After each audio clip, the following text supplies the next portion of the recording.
Hello friends, welcome to my channel techy Gyan. And आज की video में मैं लाया हूँ आपके पास इंफॉर्मेशन टेक्नोलॉजी का सैम्पल पेपर जो सीबीएसई ने जारी किया है अपनी वेबसाइट पर with solution and discussion. Right, so इससे पहले कि हम क्वेश्चन पेपर स्टार्ट करें, हम देख लेते हैं कि ब्लूप्रिंट क्या है। यानी कि लगभग इसी तरह का ब्लूप्रिंट आपके IT 402 बोर्ड एग्जामिनेशन के क्वेश्चन पेपर में भी होगा। और देखते हैं कि कितने क्वेश्चंस किस किस चैप्टर से कितने मार्क्स के आएंगे। तो सबसे पहले बात करते हैं पार्ट ए एम्प्लॉयबिलिटी स्किल्स की, जहां पर आप देख रहे हैं कि टोटल 10 मार्क्स के क्वेश्चंस होंगे और जिनमें से कम्युनिकेशन स्किल्स से टोटल 2 क्वेश्चंस होंगे, जहां पर 2 मार्क का 1 मार्क का एक क्वेश्चन होगा और 2 मार्क का एक क्वेश्चन होगा। फिर उसके बाद बात करते हैं कि सेल्फ मैनेजमेंट स्किल्स, वहां से 1 मार्क के 2 क्वेश्चंस हैं, 2 मार्क का 1 क्वेश्चन है। टोटल क्वेश्चंस होते हैं 3 यहाँ पर। इन्फॉर्मेशन कम्युनिकेशन टेक्नोलॉजी यानी ICT स्किल से बात करें तो 1 मार्क का 1 क्वेश्चन, 2 मार्क का एक question, total 2 questions. Entrepreneurial skill से 1 mark 1 question, 2 marks 1 question. Green skill से 1 mark 1 question and 2 marks 1 question. And total questions जो 1 मार्क के पार्टे से आएंगे वो हैं 6। एंड जो 2 मार्क्स यानी कि very short answer type question जो 2 मार्क्स के आएंगे वो होंगे 5। और इस तरह से टोटल क्वेश्चन हो जाएगा 11। लेकिन आपको 11 के 11 सारे क्वेश्चंस को आंसर नहीं करना है, आपको इन 6 क्वेश्चंस में से 4 क्वेश्चंस अटेम्प्ट करने हैं और 5 क्वेश्चंस में से 3 क्वेश्चंस अटेम्प्ट करने हैं, और जिनके वेटेज टोटल मिला करके हो जाते हैं 10 मार्क्स। पार्ट बी की अगर बात करें तो पार्ट बी से आप डिजिटल डॉक्यूमेंटेशन से 6 ऑब्जेक्टिव टाइप क्वेश्चंस रहेंगे, 1 शॉर्ट आंसर टाइप क्वेश्चन रहेगा और एक लॉन्ग आंसर टाइप यानी डिस्क्रिप्टिव टाइप क्वेश्चन होगा। अगर एक्सेल की बात करें, इलेक्ट्रॉनिक स्प्रेडशीट, तो अगेन यहाँ पर भी 1 मार्क के 6 क्वेश्चंस होंगे, शॉर्ट आंसर टाइप में 2 क्वेश्चंस होंगे और लॉन्ग आंसर टाइप में 1 क्वेश्चन होगा। डेटाबेस मैनेजमेंट सिस्टम की बात करते हैं, DBMS के, तो 6 मार्क के 1 1 मार्क के 6 क्वेश्चंस होंगे, 2 मार्क का 1 क्वेश्चन। एंड यहाँ पर देख रहे हैं कि वेटेज डेटाबेस वाले चैप्टर में थोड़ा सा ज़्यादा है, जहाँ पर डिस्क्रिप्ट यानी लॉन्ग आंसर टाइप के 2 क्वेश्चंस रहेंगे। तो यहाँ पर टोटल मार्क्स हो जाते हैं 9। वेब एप्लीकेशंस एंड सिक्योरिटी की बात करें तो आप again 6 questions of 1 mark each, 2 question of 2 mark each and 1 question यानी 1 लॉन्ग आंसर टाइप क्वेश्चन। तो आपके टोटल क्वेश्चंस हो जाते हैं 24। टोटल क्वेश्चंस हो जाते हैं 24 जो 1 मार्क के रहेंगे। 6 क्वेश्चंस ऐसे होंगे जो 2 मार्क के रहेंगे, 5 क्वेश्चंस ऐसे जो होंगे 4 मार्क्स ईच रहेंगे।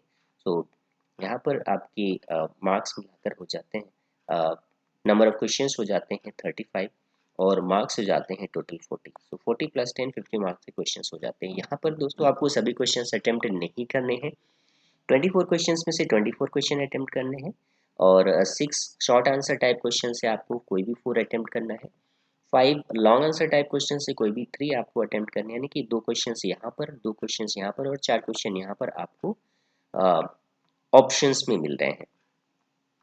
आइए चलते हैं एक सैम्पल पेपर जो CBSE की वेबसाइट पे भी आप देख सकते हैं, उससे हम अ, उसके सॉल्यूशन को डिटेल्ड में डिस्कस करते हैं और इस क्वेश्चन का क्या सॉल्यूशन आया और क्यों आया, इस पर हम डिस्कशन करेंगे।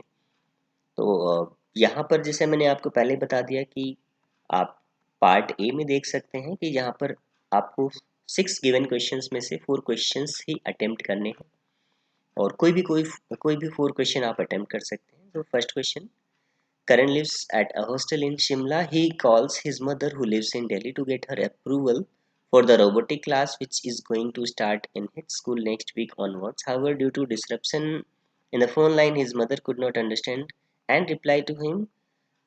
He got very upset. Which another medium can he use to get immediate approval of his mother? So हम देखते हैं कि इमिडिएटली किसी को कम्युनिकेट करने के लिए जब टेलीफोन लाइन डिस्टर्ब है और कम्युनिकेशन नहीं हो पा रहा तो इमिडिएट कम्युनिकेशन के लिए कौन सा जो मीडियम है वो बहुत ज़्यादा फास्ट होगा। सो यहाँ पर email, letter, message through friend and fax, ये सारे ऑप्शंस हैं, जहाँ पर ईमेल जो है बहुत ज़्यादा फास्ट होगा ताकि आपको अ, तुरंत आप अप्रूवल आपको मिल पाए। सो हियर एक इसी क्वेश्चन को एक स्टोरी फॉर्मेट में दिया। बेसिक क्वेश्चन ये है कि कौन सा मीडियम ऑफ कम्युनिकेशन फास्टेस्ट होगा। Next question, Trisha is always tense during examination time. She is sincere and studious student, but the thought of exam creates anxiety in her. Which stress management technique that you would suggest to help for. So यहाँ पर ये question आ रहे हैं stress management technique से, आपके part A से। और यहाँ पर स्ट्रेस मैनेजमेंट के बहुत सारे टेक्निक्स आपने अपने चैप्टर में पढ़े होंगे, yoga, exercise, vacation with family, all of these. So यहाँ पर जो आंसर होगा that is all of these. इनमें से सारे स्ट्रेस मैनेजमेंट टेक्निक्स में से कोई भी अप्लाई किया जाए that will be useful. Disability of a person to do the things that need to be done without someone or something influencing us. So उसे हम कहते हैं सेल्फ मोटिवेशन, यानी कि जो आपको खुद के काम करने के लिए, खुद से करने के लिए मोटिवेट करता है, right. So according to the concept of sustainable development, the environment and development are, environment और development कैसे issues हैं, they are inseparable issues, यानी कि दोनों issues आपस में intermingled हैं, दोनों mixed हैं, इन्हें अलग अलग issues की तरह नहीं देखा जा सकता है। Next question 5, the cleaning of software installed on the computer cannot be achieved by। किसी सॉफ्टवेयर को अगर हटाना है, सॉफ्टवेयर को क्लीन करने के लिए कौन सा मेथड हम नहीं अप्लाई कर सकते हैं, डिस्क क्लीनअप से क्लीन हो जाता है, बैकअप लेकर के हम क्लीनिंग कर सकते हैं। Cleaning CPU cabinet, CPU cabinet से सॉफ्टवेयर पर कोई फर्क नहीं पड़ता है, सो इसलिए जो करेक्ट ऑप्शन है यहाँ पर cleaning CPU cabinet. Next question, question number 6, entrepreneurship has a crucial role in the dash of the society.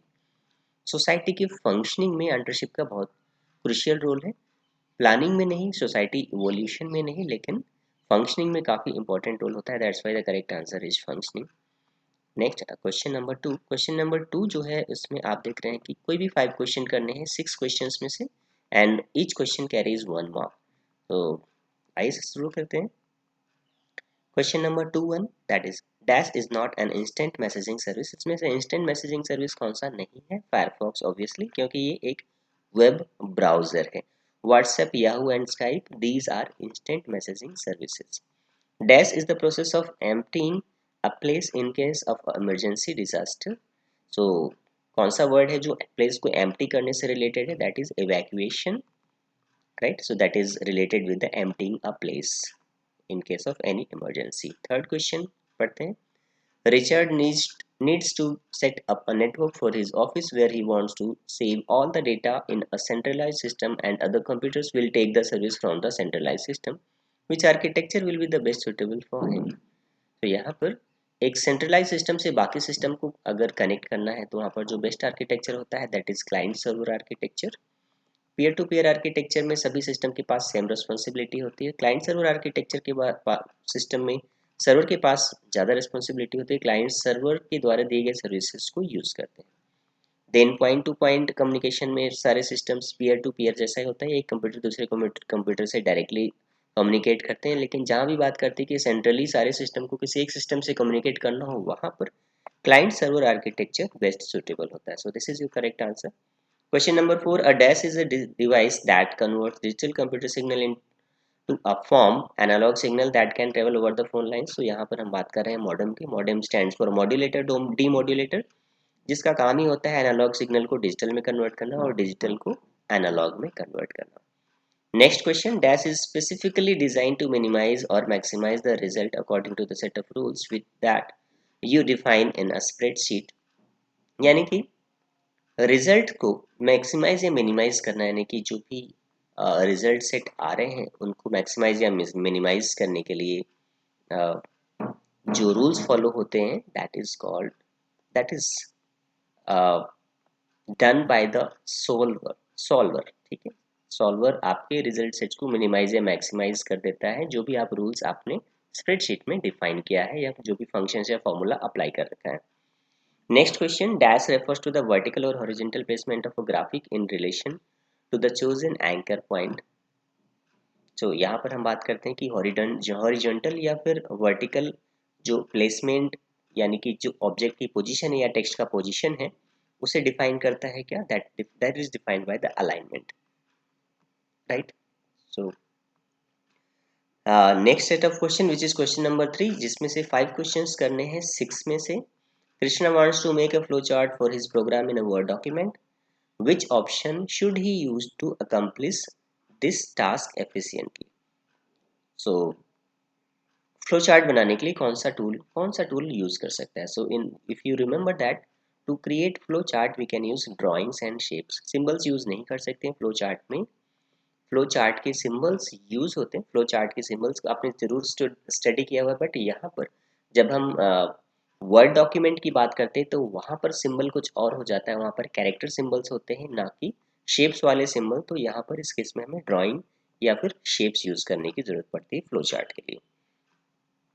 Then next question, Fatima has inserted a picture in a document but she wants to cut off a part of the picture. Picture के part को cut करने के लिए obviously हम picture को crop करते हैं। Cropping option आपने स्मार्टफोन में भी देख रखा होगा, जहाँ पर आप पिक्चर के पार्ट को कट कर सकते हैं। The intersection point between a row and column. Row and column का इंटरसेक्शन पॉइंट सेल्स बनाता है, so the cells is the correct answer. Amrita is celebrating her 14th birthday. She wants to invite her friends and family members to the party. Which feature will she use to send the same invite to many people? यानी एक ही message अगर बहुत सारे लोगों को अलग अलग addresses पे भेजना हो तो क्या यूज करना चाहिए? In that case we use mail merge. So mail merge is a feature which can combine two documents to create multiple documents, one of which will be main document, another will be an address document, so in which the main document will be merged. चलिए बात करते हैं question number 5 की। A dash is a model that you use to create other documents. दूसरे document create करने के लिए आप जिस मॉडल को यूज करते हैं उसे क्या बोलते हैं? That is called template. Template यानी कि एक रेडीमेड डॉक्यूमेंट होता है जिसे यूज करके आप दूसरे डॉक्यूमेंट्स क्रिएट कर सकते हैं। So it is a fixed and readymade documents. जो भी आप टेम्पलेट के थ्रू करते हैं क्रिएट, तो न्यू डॉक्यूमेंट में सेव होता है, आपका टेम्पलेट एज इट इज रह जाता है। Then formula in a spreadsheet must begin with a dash sign. So spreadsheet में formula equal to साइन से स्टार्ट होता है या फिर प्लस साइन से भी स्टार्ट होता है। तो दो सिंबल है जिससे फॉर्मूला स्प्रेडशीट में स्टार्ट कर सकते हैं, इक्वल टू एंड प्लस। सो यहाँ पर प्लस का ऑप्शन तो है नहीं, इक्वल टू है, so equal to is correct option here. Then question number 4 में 5 क्वेश्चंस को आंसर करना है out of 6। First question, dash is a tool to test what if questions. So what if questions यानी कि क्या हो जब हम किसी पार्टिकुलर फॉर्मूले को या किसी पार्टिकुलर वैल्यू को इस तरह से लिखें। सो that is called what if analysis. If you have studied in spreadsheet, what if analysis आपने पढ़ा होगा। और यहाँ पर जो टूल है वो है scenario tool. So what if scenario, right. So आप सिनेरियो वर्ड को आप ये जरूर याद रखें। Rohit scored 25 out of 30 in English, 22 out of 30 in maths. He wants to calculate the score in IT. He needs to achieve 85% in aggregate. Suggest him to suitable option out of the following to do so. यानी कि दो subject के marks already मिल चुके हैं और उसे IT में कितने मार्क्स लाने चाहिए कि टोटल एग्रीगेट जो है 85% हो जाए। यानी कि हम यहाँ पर बात कर रहे हैं कि हम किसी रिजल्ट को चाहते हैं और रिजल्ट के बेसिस पर हम ये चाहते हैं कि इनपुट क्या होना चाहिए, किसी सेल की वैल्यू क्या होनी चाहिए, वो हम फाइंड करते हैं गोल सीक से, right. So goal seek is also known as backward calculation. यहाँ की हमें रिजल्ट पहले से पता है लेकिन किस पर्टिकुलर सेल वैल्यू को हम चेंज करें कि हमें वो डिजायर्ड रिजल्ट मिल जाए। So for that we use goal seek option in spreadsheet. बढ़ते हैं नेक्स्ट क्वेश्चन के ऊपर। Dash can be used in a spreadsheet software to jump to a different location from within a spreadsheet and can lead to other part of the current document file. तो यहाँ पर इस same document के other part पे अगर jump करना हो तो आप स्प्रेडशीट में हाइपरलिंक यूज कर सकते हैं। Hyperlinks are also used in MS Word document as well, right. आगे बढ़ते हैं next question. Question number 4, dash uses the keyboard as a pointing device instead of a mouse. Pointing device के लिए mouse के अलावा क्या यूज कर सकते हैं? We can use mouse keys in the keyboard, right. Keyboard में आप माउस कीज को यूज कर सकते हैं। We have these mouse keys are on the numeric keypad और आप इन्हें जब भी कस्टमाइज करेंगे और इनेबल करेंगे तो यूज कर सकते हैं कर्सर को मूव करने के लिए। Next question, Chris and Kritika have done a survey of age-wise literacy rates of their locality as a school project, which they have created in a spreadsheet, right? So, Kritika and Krish ने एक spreadsheet में literacy data को लेकर के input किया है। They both want to work simultaneously to complete it on home. अब दोनों क्या करना चाहते हैं? उसे spreadsheet पर एक ही साथ काम करना चाहते हैं, right? So क्या करेंगे? In that case, they need to share the worksheet. Worksheet share कर सकते हैं। ऐसा नहीं कि कॉपी करके शेयर करें, no, this worksheet sharing is different. अगर आपने स्प्रेडशीट में नहीं पढ़ रखा है तो आप जरूर पढ़ लें how to share the worksheet. So this is a feature where more than one people can work on the same worksheet at the same time, right.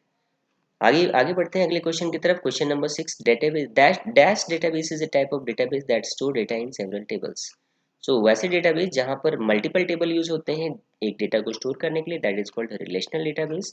जहां पर हम सिंगल टेबल यूज करते हैं उसे हम बोलते हैं फ्लैट फाइल डेटाबेस या फिर फ्लैट डेटाबेस, राइट। तो इस कॉन्सेप्ट को जरूर आप क्लियरली याद रखेंगे। क्वेश्चन नंबर 5, आपको 5 क्वेश्चंस आंसर करने हैं आउट ऑफ 6।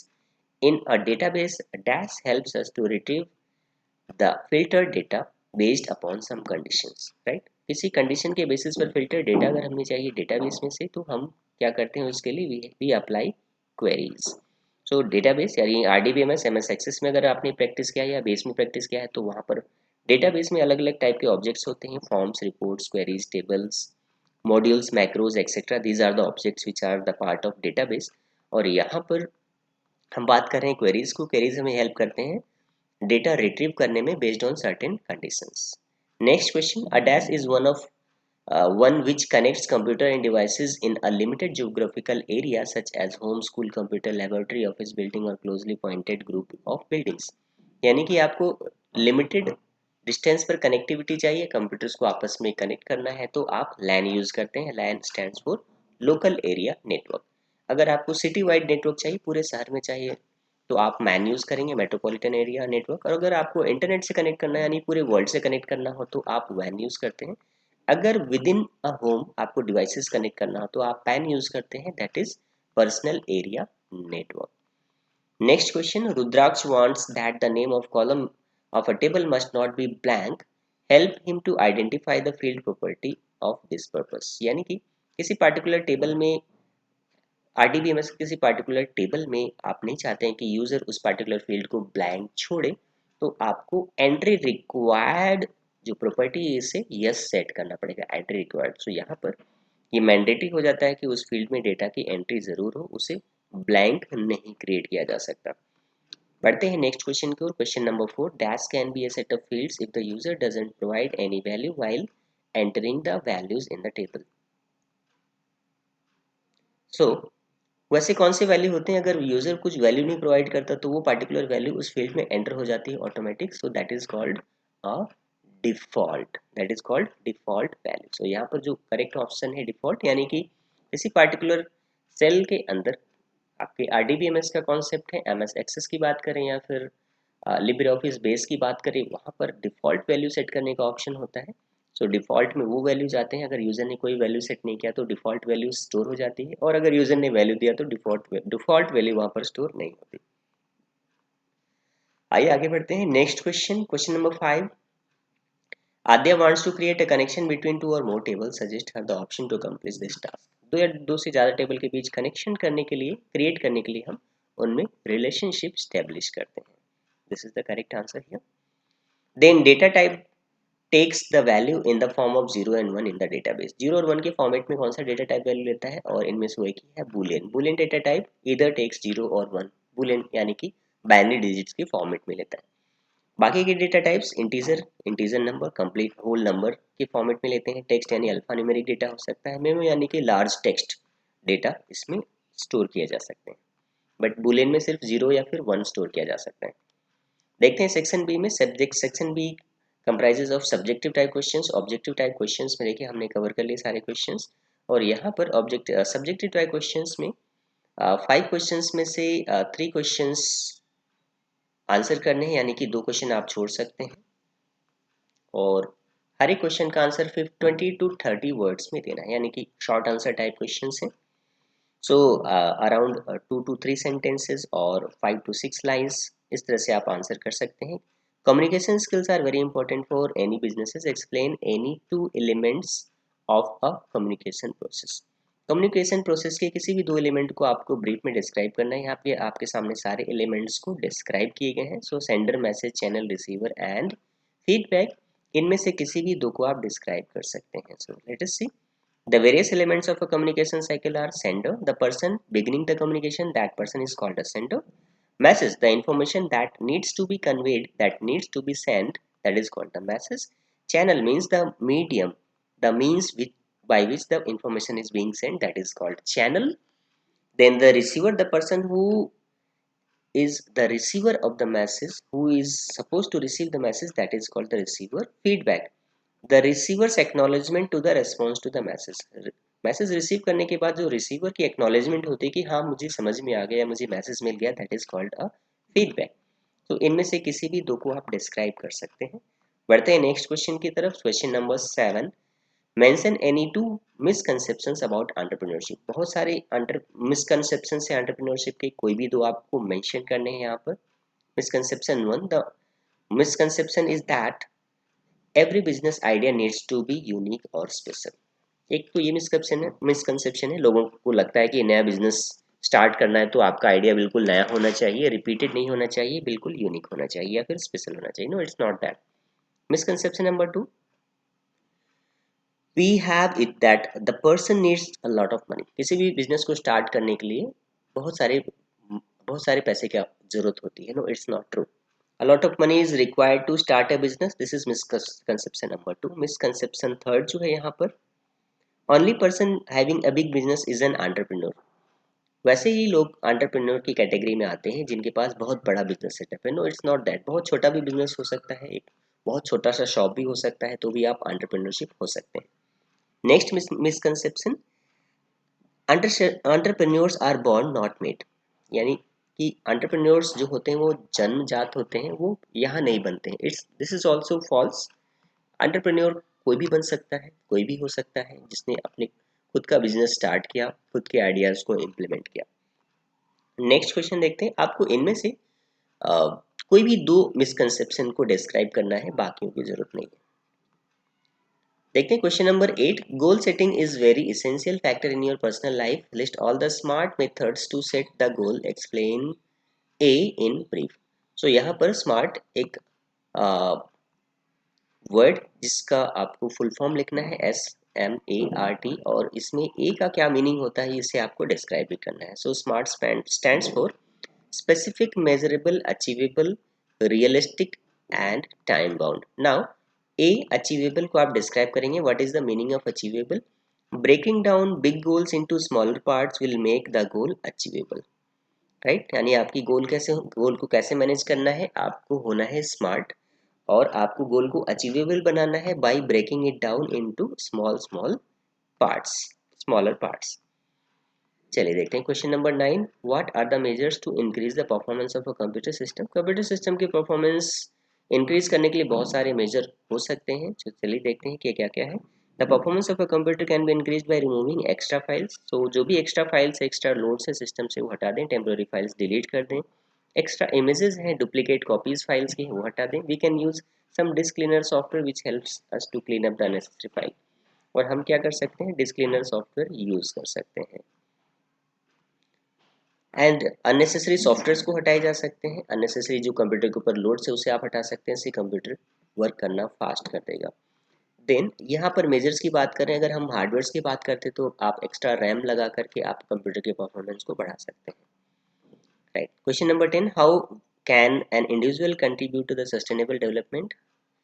सस्टेनेबल डेवलपमेंट में इंडिविजुअल कैसे कंट्रीब्यूट कर सकता है? Sustainable development can happen only when each one of us work towards it. One has to become a responsible citizen who can protect the environment through our efforts, who can help others to get quality education by reducing inequalities in the society. So there are various ways where we can contribute.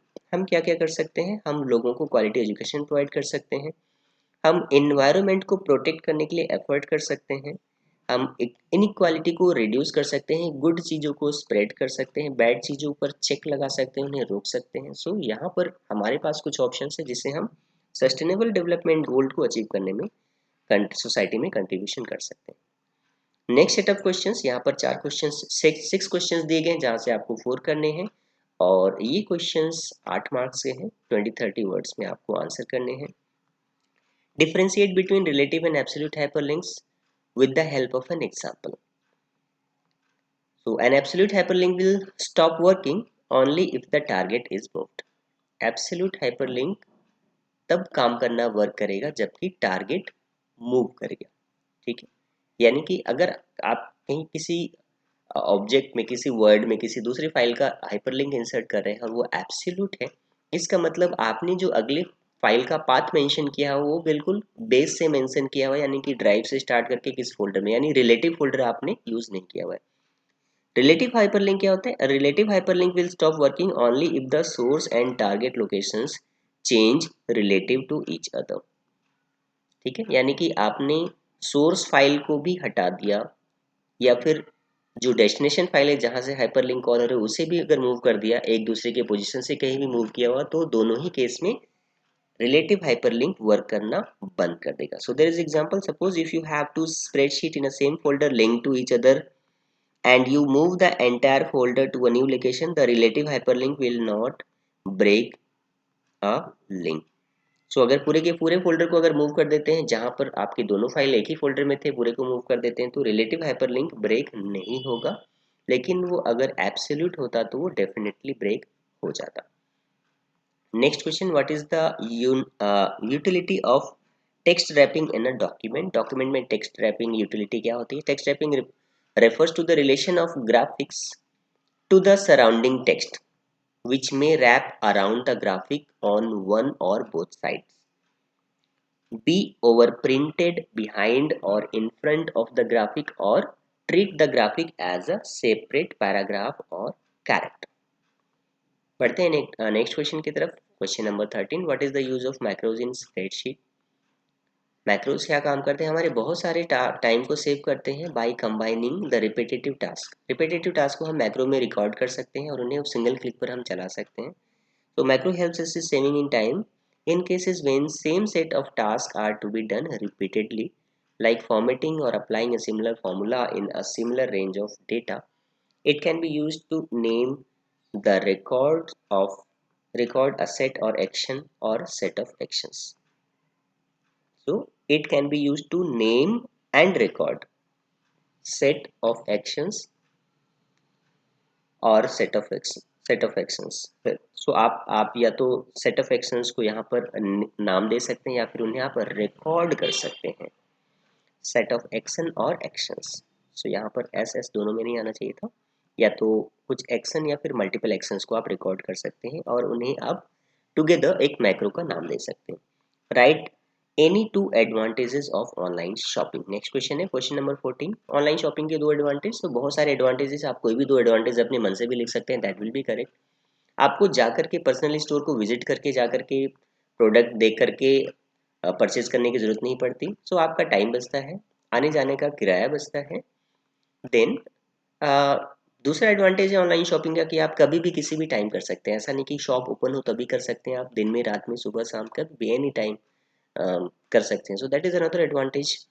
तीसरा advantage क्या है कि आप अलग अलग provider के through same product को compare कर सकते हैं कि कौन सा प्रोडक्ट आपको कम कॉस्ट में मिल रहा है। So you can compare your products, same product with different different providers, और same type of product provided by different different companies. You can compare it and you can decide which one is better for you and your requirement. So यहाँ पर बहुत सारे advantages हैं। Question number 15, differentiate between primary key and foreign key। primary key and foreign key में differentiate करना है। A primary key is unique value that identifies a row in a table, whereas a foreign key identifies a column or set of columns in one table that refers to a column or set of columns in another table. So primary की क्या करता है कि आपके same table के अलग अलग रो को यूनिकली आइडेंटिफाई करता है, लेकिन फॉरेन की आपके टेबल के करेंट टेबल के एक कॉलम को दूसरे टेबल के एक कॉलम से कनेक्ट करता है। राइट, तो यहाँ पर आपको प्राइमरी की एंड फॉरेन की के बीच डिफरेंस बहुत अच्छे से क्लियर होना चाहिए। Define the following hotspots. So दो तरह के हॉटस्पॉट इन दोनों को डिफाइन करना है, what is WiMAX and what is Wi-Fi. So WiMAX, it is a wireless communication standard designed to provide mobile broadband connectivity across cities and countries through a variety of devices. So, जब हम WiMAX की बात करते हैं तो अब ये हमें वायरलेस कम्युनिकेशन मैकेनिज्म प्रोवाइड करता है जिससे हम बड़े बड़े सिटीज़ में या फिर बहुत अक्रॉस कंट्रीज हम कनेक्टिविटी रिसीव कर पाएँ। वाईफाई पॉपुलर टेक्नोलॉजी है, ये भी हमें वायरलेस मेथड से कम्युनिकेट करने के लिए हेल्प करता है और यहाँ पर हम वायरलेसली एक नेटवर्क के ऊपर डेटा को एक्सचेंज कर सकते हैं। तो वाईफाई की जो रेंज होती है वाईमैक्स से काफ़ी कम होती है। वाईफाई की रेंज अराउंड वैसे डिवाइस डिपेंडेंट होता है 100 टू 500 मीटर्स तक होती है, बट वाईमैक्स की रेंज इससे बहुत ज़्यादा होती है इन किलोमीटर्स। नेक्स्ट क्वेश्चन की तरफ बढ़ते हैं, क्वेश्चन नंबर 17, और यहाँ पर आपको 5 क्वेश्चंस में से 3 क्वेश्चंस को आंसर करना है और ये सभी क्वेश्चंस आपके पास होंगे 4 मार्क्स ईच के। तो चलिए देखते हैं। डिस्क्रिप्टिव टाइप क्वेश्चन से 50 टू 80 वर्ड्स, आप इस चीज़ का जरूर ध्यान रखें। 50 टू 80 वर्ड्स में डिस्क्राइब करने हैं। अगर कोई क्वेश्चन आ गया जहाँ पर वर्ड्स ज़्यादा नहीं बनते तो आप वो जो गैप है, आपके आंसर नंबर ऑफ वर्ड जो कम पड़ रहे हैं, आप उन्हें एग्जाम्पल्स से फिल जरूर कर सकते हैं।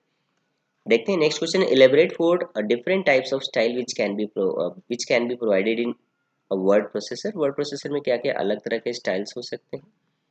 तो यहाँ पर हमारे पास पैराग्राफ स्टाइल हो सकते हैं जो पैराग्राफ की सभी चीज़ों को कंट्रोल करे। For example tab, tab stop, alignment, line spacing, border and character formatting like colours, font size etcetera. Then यहाँ पर जो अगली जो फॉर्मेटिंग है, अगली जो कैटेगरी है which is character style. Character style में हम बात करते हैं फॉन्ट से रिलेटेड स्पेसिफिक, यानी फॉन्ट फेस क्या है, फॉन्ट साइज क्या है, फॉन्ट स्टाइल क्या है, बोल्ड, इटैलिक या अंडरलाइन है। फिर हम बात करते हैं सेल स्टाइल।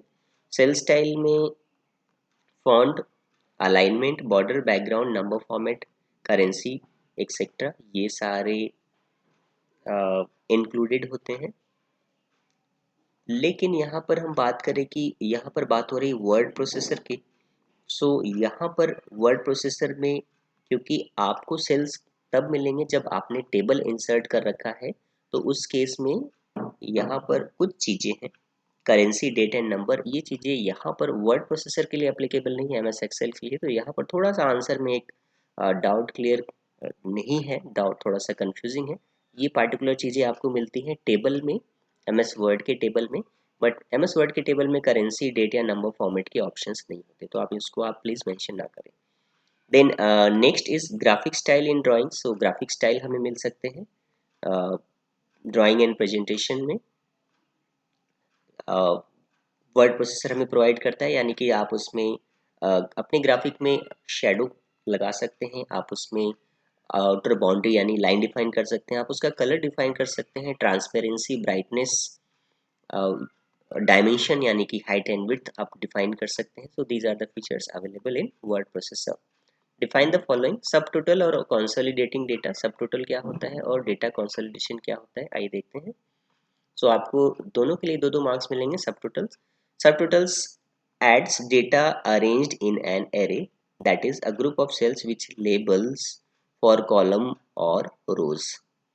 सो सब टोटल का काम क्या होता है कि आपने जिस भी कॉलम्स के लिए डेटा को पार्टिकुलरली फिल्टर किया हुआ है और आपने कुछ लेबल ले रखा है, तो उसके अकॉर्डिंग जो भी डेटा उस पार्टिकुलर ग्रुप ऑफ सेल्स में यानी सॉर्टेड फिल्टर डेटा में दिख रहा है, आपको उनके बेसिस पर कैलकुलेशन करके दिखाएगा। सो कैलकुलेशन क्या क्या हो सकते हैं, वो काउंट हो सकता है, मिन हो सकता है, मैक्स हो सकता है, कैलकुलेशन कोई भी हो सकती है, लेकिन फिल्टर्ड डेटा पर वो आपको कैलकुलेट करके दिखाता है। सो यहाँ पर इस आंसर को पढ़ेंगे तो थोड़ा सा कन्फ्यूजन होगा आपको, बट आप ज़रूर याद रखें जो भी फिल्टर डेटा है, मान लीजिए आपके पास स्प्रेडशीट में 10 रोज हैं और 10 में से आप 5 को फिल्टर करके देख रहे हैं, तो 5 की ही कैलकुलेशन चाहे आपने काउंट किया हो, चाहे मिन या मैक्स किया हो, तो 5 का ही मैक्स, 5 आउट ऑफ 5 से ही मैक्स वैल्यू दिखाएगा। सो that is the concept of सब टोटल। डेटा कंसोलिडेशन यानी सेम सेट ऑफ डेटा दो अलग अलग जगह पर रखे हुए हैं, आप उन दोनों को मिला करके किसी तरह से देखना चाहते हैं, एक साथ कंबाइन करके। So that scenario is called data consolidation. For example, आपके PT1 के मार्क्स एंड PT2 के मार्क्स दोनों को कंबाइन करके दोनों का एवरेज निकाल के देखना चाहते हैं, तो आप वहाँ पर उस केस में डेटा कंसोलिडेशन यूज कर सकते हैं। तो वहाँ पर हम क्या देखते हैं, वहाँ पर हम जब कंसोलिडेट करते हैं तो वहाँ पर फंक्शन लेते हैं एवरेज करने का। सो आप फंक्शन कोई भी ले सकते हैं एवरेज करने का, मिन का, मैक्स का या फिर सम का। So that depends on the consolidation type. So consolidate provides a graphical interface for copying data from one range of cell to another, then running one of the dozen functions of the data during consolidation। यानी कि एक दो या दो से ज़्यादा sources से आप डेटा लेकर के कंबाइन करके एक प्लेस पर रख सकते हैं और कंबाइन करने के मेथड में आप किसी भी तरह के फंक्शंस को लगा सकते हैं। चलिए आगे बढ़ते हैं। Question number 19, what precautions must be taken to improve online security. Online security के लिए क्या क्या प्रिकॉशन लेने चाहिए? बहुत सारे प्रिकॉशंस होते हैं। जब भी आप ऑनलाइन साइट्स विजिट करते हैं तो आपके कंप्यूटर पे एंटीवायरस और एंटी स्पाईवेयर या फिर फायरवॉल ज़रूर इंस्टॉल होना चाहिए जो आपके नेटवर्क को रियल टाइम में प्रोटेक्ट करते रहें। पासवर्ड्स आपके स्ट्रॉन्ग होने चाहिए। अननोन वेबसाइट्स पर ट्रांजैक्शन, इनसिक्योर वेबसाइट्स पर ट्रांजैक्शन ना करें, अननोन वेबसाइट्स पर विजिट ना करें और अपनी पर्सनल इन्फॉर्मेशन को शेयर ना करें।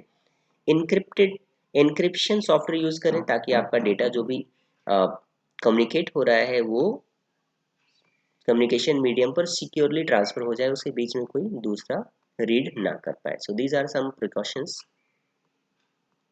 Next question, question number 20, what is DBMS, explain any two advantages of DBMS. यहाँ DBMS stands for database management system. It is a set of software और a software package which a computer program.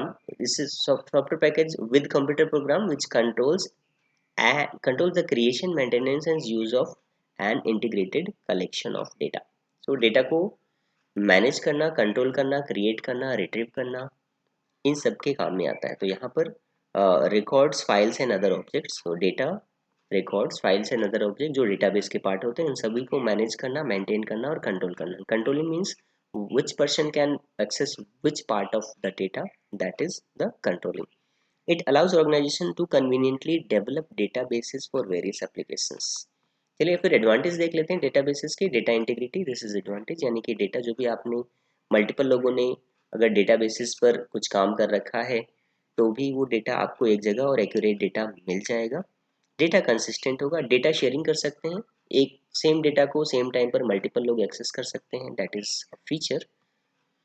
And it can be shared over the internet, so जो geographical restrictions नहीं होते, आप दुनिया में कहीं भी हो अपने डेटा, आपका डेटा कोई भी दूसरा पर्सन इजीली एक्सेस कर सकता है। नाउ यहाँ पर एक क्वेश्चन दिया है जहाँ पर आपको एक टेबल का स्ट्रक्चर प्रोवाइडेड है। The structure of a table, item, item नाम का टेबल है, वहाँ का स्ट्रक्चर दिया गया है। Suggest suitable data type and size of each column. So item number, item number में किस टाइप का डेटा आएगा? So because it is a number, so यहाँ पर डेटा टाइप होना चाहिए, यहाँ पर डेटा टाइप होना चाहिए एक नंबर। सो नंबर के लिए डेटा टाइप, एमएस एक्सेस की बात करें तो वहाँ नंबर आपको डेटा टाइप मिल जाता है, या फिर एक स्टैंडर्ड एसक्यूएल का डेटा टाइप होता है वो इंटीजर डेटा टाइप। और इंटीजर डेटा टाइप में साइज क्या हो सकता है? साइज आप रैंडमली ले सकते हैं, 5 digit, 6 digit, 10 digit, that depends on the size of the database. Item name, item name में क्या होगा? बेसिकली अल्फाबेट आएगा, तो यहाँ पर जो डेटाबेस आ जाएगा वेरिएबल कैरेक्टर आ जाएगा, वार कैर या फिर कैरेक्टर। और साइज किसी भी पर्टिकुलर आइटम्स के नाम 20 से 50 कैरेक्टर के बीच हो सकते हैं, तो आप डेटा साइज 50 यहाँ पर ले सकते हैं। देन प्राइस, प्राइस अमाउंट होना चाहिए, डेसिमल में हो सकते हैं तो यहाँ पर डेसिमल डेटा टाइप ले सकते हैं और size accordingly. Then quantity, quantity क्योंकि डेसिमल में नहीं हो सकते तो यहाँ पर भी डेटा टाइप इंटीजर लिया जा सकता है। So consider the following table. अब यहाँ पर क्या है कि आइटम टेबल दिया गया है जिसके कुछ सैंपल डेटा भी दिए गए हैं, और उस सैंपल डेटा में आप देख सकते हैं कि आइटम नंबर, नंबरिंग कैसे होनी है। सो आपको पता चल जाएगा कि ये इंटीजर है। आइटम नेम्स में क्या क्या रखना है, तो आप देख सकते हैं कि मैक्सिमम जो साइज है अराउंड 10 to 15 है, तो आप यहाँ पर मैक्सिमम साइज से थोड़ा सा एक्स्ट्रा डेटा साइज लेकर के प्राइस आप देख रहे हैं कि that is number and then quantity is a number. So these are the data types, these are the data based on which you have to decide the data type।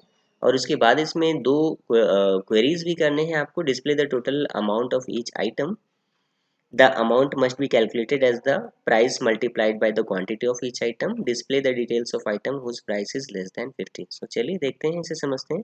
Item number integer 10 size का लिया गया, item name वैरकैर 15 size का लिया गया, ये 10 से कम या ज़्यादा भी हो सकता है, आप 12-15 भी लिख सकते हैं। वेरिएबल कैरेक्टर 15, 20, 25 भी ले सकते हैं। प्राइस डेसिमल, प्राइस में दो इनपुट जा रहे हैं जहाँ पर नंबर ऑफ डिजिट्स हैं and number of digits after decimal है। सो यहाँ पर 5 and 2 दो यहाँ पर है। क्वांटिटी, ये भी इंटीजर, और 3 ले सकते हैं क्योंकि क्वांटिटी बहुत ज़्यादा बड़ी नहीं है, मैक्सिमम 3 डिजिट्स यहाँ पर यूज हुए हैं, आप देख सकते हैं 100 में। सो क्वांटिटी के लिए 3 इंटीजर्स। देन यहाँ पर क्वेरीज दिए हैं, select price multiplied by quantity. So एक ये क्वेरी है जो क्वेश्चन 1 का आंसर है। Total amount of each item, each item का टोटल अमाउंट कैसे आना है, वहाँ पर कैलकुलेशन मेथड दिया गया है कि क्वांटिटी को आप अमाउंट से मल्टीप्लाई करके दिखाएंगे। तो यहाँ पर क्या किया, सेलेक्ट क्वेरी चला गई, select price multiplied by quantity from and then table name. So this is a simple, very simple select query. अगली बात करते हैं नेक्स्ट क्वेरी की, select star star asterisk, it means select all the columns, सभी column के data को select करिए। So display the details of items whose price is less than 50। तो यहाँ पर हमने क्या की, सारी डिटेल्स दिखा दीजिए फ्रॉम आइटम। सो फ्रॉम, ये आइटम है टेबल का नाम, and this is condition where price is less than 50। So this is SQL. SQL के बारे में अगर इन्फॉर्मेशन आपको जानकारी नहीं हो तो आप मेरा RDBMS एसक्यूएल का वीडियो देख सकते हैं, जहाँ पर आपको डिटेल इन्फॉर्मेशन मिल जाएगी विद प्रैक्टिस एंड एग्जाम्पल्स। तो यहाँ पर देख सकते हैं कि सैम्पल पेपर आपका ये जो हो गया ओवर हुआ, और सैम्पल पेपर के लिंक आपको डिस्क्रिप्शन में मिल जाएंगे, और इसे बहुत अच्छे से प्रैक्टिस करें। एक बेसिक आइडिया मिल जाएगा आपको आपके टाइमिंग का, कि आप कितने टाइमिंग में अपने क्वेश्चंस को कंप्लीट कर पाते हैं और क्या क्या डिफिकल्टीज होते हैं। So do try this sample papers. Video पसंद आया तो अपने दोस्तों के साथ शेयर करें, कमेंट करें, और चैनल को सब्सक्राइब करना ना भूलें। Thank you everyone.